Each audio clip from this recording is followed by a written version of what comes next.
இனியவளே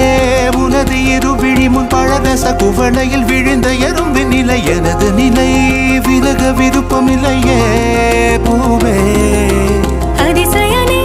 பிறந்து பல வருடம் அறிந்தவை மறந்தது எனது நினைவில் இன்று உனது முகம் தவிர எதுவும் இல்லையே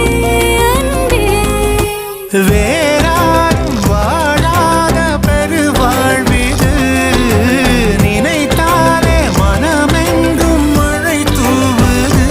மழலையின் வாசம் போதுமே தலையினில் வானம் போதுமே ஒரு கணமே உன்னை பிரிந்தால் உயிர் மலர் காய்ந்து போகுமே நீதானே பொஞ்சாதி நானே உன் சரிபாதி நீதானே பொஞ்சாதி